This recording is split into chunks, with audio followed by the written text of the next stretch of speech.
Hello everyone, welcome to my comparison video between two recent indie games that both seem heavily inspired by one of my favorite NES games, which is Ninja Gaiden. And for those who are not regular viewers of this channel, the reason why Ninja Gaiden is a point of interest for me is that not only is it known as an excellent action platformer, or whatever you want to call it, on the Nintendo Entertainment System, but it actually has its origins in the arcades as an arcade beat-em-up by Tecmo as well. I'm assuming that when they went to make the port for the Nintendo, it just couldn't quite handle the beat 'em up action, and so they had to come up with a different method of attack of making this game work. And I think what they came up with is a very interesting take on platforming. It is probably my favorite take on platforming because you can still see a lot of the arcade sort of concepts and ideas implemented into the game design. Whereas in Mario, you're typically worrying about jumping over enemies, jumping over platforms, sort of traversing around the environment, that sort of thing. Many platformers are like this. Instead, Ninja Gaiden much more focuses on enemies, enemy management, boss fights, all that sort of stuff.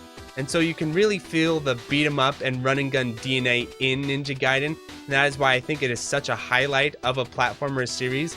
And so in this video, I'm going to be discussing these two indie games because when they both came out, the comparison to Ninja Gaiden was immediate and obvious, and I think beneficial for both of them because Ninja Gaiden is a very beloved, well-known franchise that we're probably never going to see in 2D form again, at least that I can think of.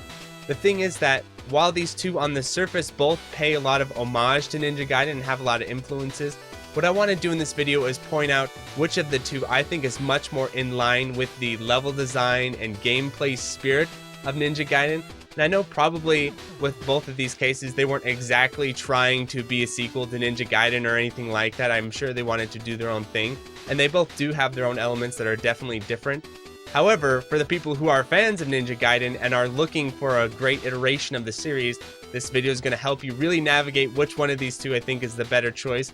And also maybe just explain my thoughts on the Ninja Gaiden style and level design and why I find it so appealing and attractive. So let us begin with the first candidate, which came out in 2018, which is The Messenger. Now, I was really excited when I first saw this come out. So the thing about Ninja Gaiden that was always a little bit of a sore spot to me is that it had a Super Nintendo re-release, the Ninja Gaiden trilogy. And before I ever played it, and I did track down not a copy of it, but I got it running on a flash card because I think it's pretty expensive. But when I pulled it up on the flash card, I was very excited because I was assuming we'd get a sort of Super Mario All-Stars treatment, which I'd be very excited for, which is Ninja Gaiden, but in 16-bit. Instead, Ninja Gaiden Trilogy is really not that different than the 8-bit series. It's pretty underwhelming graphically, at least compared to the NES version. And so when I first saw The Messenger, I was like, yeah, okay, now we're getting some 16-bit, 32-bit action, or whatever you want to call it, for Ninja Gaiden, or at least a visual upgrade. And on the surface, when you first start playing the game, you start watching the demos, you think, oh, okay, this is very similar to Ninja Gaiden. This is a fresh update of the gameplay concept. Some things about it that really stood out to me. Compared to the original Ninja Gaiden, your sword is much mightier in the Messenger. It covers a lot more distance. It has a lot fatter hitbox. You can deal out insane amounts of damage, and it's easier to cover yourself with it, whereas Ninja Gaiden, one of the great banes of the game is that you have to be laser precise with that sword sometimes when you're hitting bats or other things flying at you. So I thought, okay, this is going to be a little bit more balanced, a little bit more modernized sort of take on the Ninja Gaiden system. However, the thing about the Messenger is that as you get further and further in the game, you start to realize that this game isn't as similar to Ninja Gaiden as you would think, and I want to explain some of the differences. And while I am a fan of The Messenger, and this isn't meant to say that the game isn't great or anything, I wouldn't necessarily characterize it as quite within the Ninja Gaiden spirit because of the way it does its level design and does its combat. I would say just based on the enemies and the sections and level design, if you look at, for example, the water sections where you're swimming underwater, or the enemy sections where you're having sort of thwomp-like things falling on you, and the real heavy focus on jumping and sort of actual platforming, it seems like to me the Messenger could probably be better described as Super Mario with a sword rather than a continuation of Ninja Gaiden. And when I was going through the developer interviews of the game, because I was very interested to see what the developers were sort of thinking, they decided that they were going to balance most of the gameplay around this air step mechanic, which is a cool mechanic, which is whenever you slice something, you get an extra jump. The thing is that because they are balancing it around this mechanic, it feels much more aligned with stuff like Super Meat Boy or Celeste, that sort of thing, rather than with a Ninja Gaiden style game. And then with the boss fights, this is also very similar, where yes, it has boss fights, but these boss fights to me feel a little bit more like something you'd come across in Super Mario World or something like that, where there's a sort of central mechanic to the boss fight, usually the item or upgrade that you recently get. Again, not very dissimilar from something like Zelda. And then you go ahead and you use that new item to defeat the boss. Very solid game design and everything like that. But I don't think it's quite in the Ninja Gaiden beat 'em up arcade experience, where normally you're not getting power-ups and that sort of thing in beat 'em ups or in arcade games. But also the boss fights themselves tend to have lots of different strategies you can take and exploits, and it usually comes down to a little bit more fundamental sort of fight of, you know, spacing and hitboxes rather than just knowing the mechanic.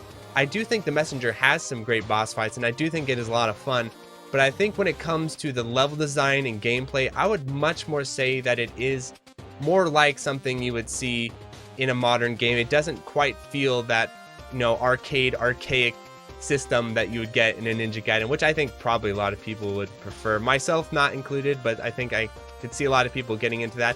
And of course, then the big spoiler, the big moment where I remember I was first playing this game back in 2018, right when it came out. I actually just started this channel, and I was thinking about covering it in the channel and doing a, you know, whatever, a commentary clear of it. Then you get halfway through the game, and all of a sudden the game morphs into a Metroidvania style game. That's where I quit. I've actually never progressed beyond this point because I am actually not a big fan of Metroidvanias outside of a few exclusive ones that I'm a big fan of, like Super Metroid is one of my favorite games. And I am a fan of Symphony of the Night. But just in general, I'm not a fan of the Metroidvania genre because I'm much less interested in puzzle solving and exploring than I am getting through difficult, well-designed, sort of linear levels, I guess to say. So I was really disappointed with that. I could see how it could be very marketable, and I'm sure critics and stuff like that, I mean, critics eat up Metroidvanias. You know, it's kind of like, the Metroidvania is basically like the 2D version of open world games, and so when you make the Metroidvania, it gives you a lot more credibility among modern critics, I think, than they would give to a sort of straight up linear level design, at least over the past few years. I think maybe those tides might be changing slightly. But overall, I was happy with The Messenger, but I do not think it is quite the successor to Ninja Gaiden that I was looking for. And so this year, when a new game came out called Cyber Shadow, I was thinking, okay, let's see what we get. And I remember watching Iconoclast's video on it. That's actually how I found out about it. And in the description, he mentioned that there was some kind of level progression to it. And I was like, oh no, not more of this. You know, is it now like Legend of Zelda Ninja Gaiden or whatever it is? But I started playing it this week. I gave it a chance, and I'm happy to say that the progression system is kind of in line with what you run into with something like the modern Ninja Gaidens, where you start off with level 1 sword and then your sword upgrades and you do get more items. But the core combat, the core fundamental design of focusing on enemies and patterns and all that sort of stuff is definitely intact. And I have to say that Cyber Shadow really impressed me with its level design and its difficulty. This game takes no prisoners, and I think one thing that both The Messenger and Cyber Shadow get right is that they both remove the live system. I'm not a big detractor of the live system. I know some people it really grinds their gears because they have to restart the whole stages or whatever. I've cleared the original Ninja Gaiden without any game overs or anything like that, which is a lot of fun. But you know, I don't think the live system is all that punishing, but again, I'm used to playing shmups and beat 'em ups in arcade games where when you game over, you gotta replay the entire game, you know? So I think the live system is fine, but I do think that as far as making the genres more accessible to people and just sort of modern taste, I think removing them makes a lot of sense. And you can sort of use the checkpoint system as like little pseudo save states for people who want to go for a 1 credit clear, which I want to do in the future, which I think will be pretty challenging. Cyber Shadow is harder than the original Ninja Gaiden, all things considered, if you were going for a 1 CC clear. There's no doubt about it. The original Ninja Gaiden and its sequels have much more nasty level design in places where you'll jump and a bat appears and just kills you, so you had to know that bat would have appeared beforehand, you know, that Mega Man 2 style thing, which I'm not a big fan of. Cyber Shadow does a great job of avoiding that, but putting on some real danger and putting in some nasty booby traps that if you're paying attention you can see coming, but if you're not, you're gonna get absolutely swallowed up by them. Overall though, I think Cyber Shadow is much more along the lines of what I was looking for as far as a ninja game. And there's some points about its level design that I want to talk about that I think is very interesting. The first is that there is no crouch. So I thought that was very interesting when it came to the gameplay mechanics, the controls, because in Ninja Gaiden, knowing how to abuse your crouch is very important. Crouch slashing, it's kind of funny in running guns and beat 'em ups. I always talk about like the power of crouch shooting and crouching. Like crouch is really good in 2D games a lot of the time. The thing about in this game, there is no crouch. So what he ended up doing is that he ended up widening that sword swing a little bit. Your feet are still a little bit more exposed, and in the early sections of the game, feels like, oh man, this is pretty nasty. But later on in the game, he sort of gives you something that's much stronger than a crouch, which is you get the Shovel Knight or the DuckTales pogo stick where you can fall down and pogo on people. Very cool idea. And that's the thing about Cyber Shadow I think is really interesting, where it gives you a lot of different tools from other games and genres. You can tell, like the pogo stick attack, or there's some sort of Mega Man feeling type stuff in the game too, especially later on where you get into the cyborgs. And of course, every good Contra style game needs a bike section. It has a bike section that borrows from other concepts and ideas, so it isn't a pure 101 Ninja Gaiden follow-up, but the core combat and the core level design definitely feel much more in line, where the enemies are your obstacles, the enemies are a problem. And what's interesting is that when you get further into the game, you get the sprint. And at first I thought the sprint was a little bit strange, and then yesterday I was playing it some more, going for the, clear and everything, and it clicked in my brain.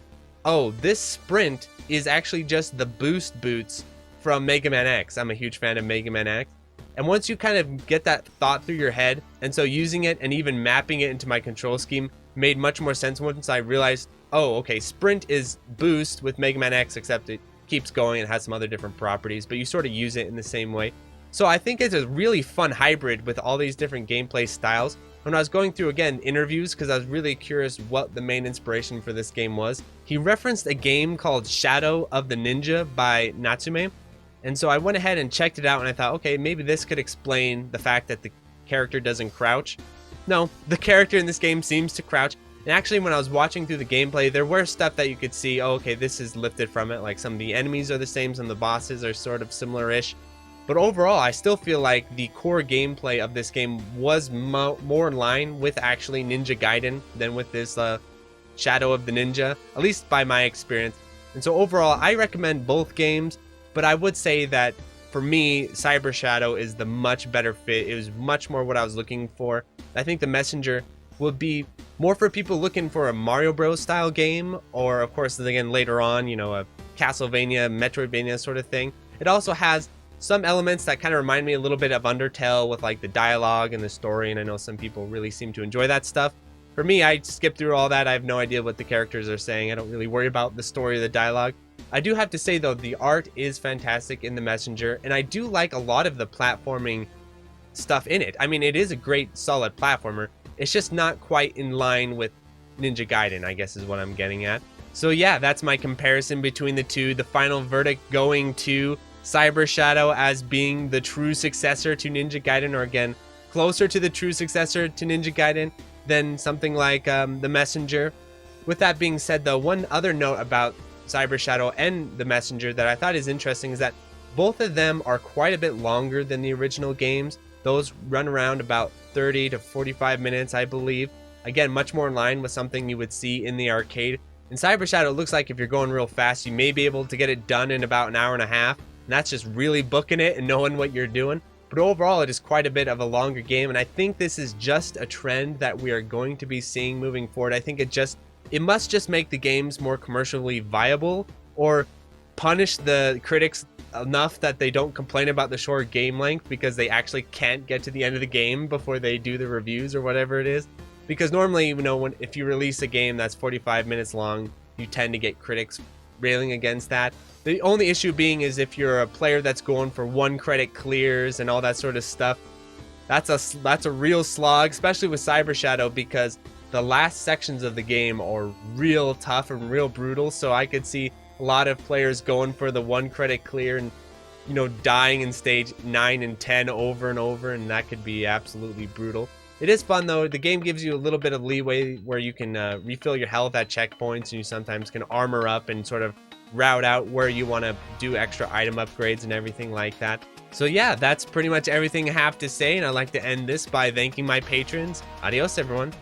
So thank you to 72 PCT Water, Adam Pearson, Adrian Reyes, Eternal Solitude, Ilkshay Wadker, Dingo, Handicapped, Anthony A, Ben Win, Borgie22, Brian Reboot, Brian Shiver, Corio, Danielle Savage, Delta Tango 6, Disco Star Slayer, Dominic NG, Eric H, Full Set, Retro Schmupper, Geriatric Donmaku, Hausu, Ilya, Kiwi, JLab, JBRPG, Joe Angelo, Gameboy Guru, K, K2, Kikoman589, Luridge, Malaise, Mark Toms, Maz, Meher Kalendrian, Minung, Queen Charlene, Nathaniel Davis, N Electron, 9, Okalakugos, Philip Mason, Portal 63, RamQ, Raul, Realskeen, Sketchy Raccoon, The Boot Rex, TRM, Sugumo, Plasmo, Yishi, and Utakaya. Thanks for watching.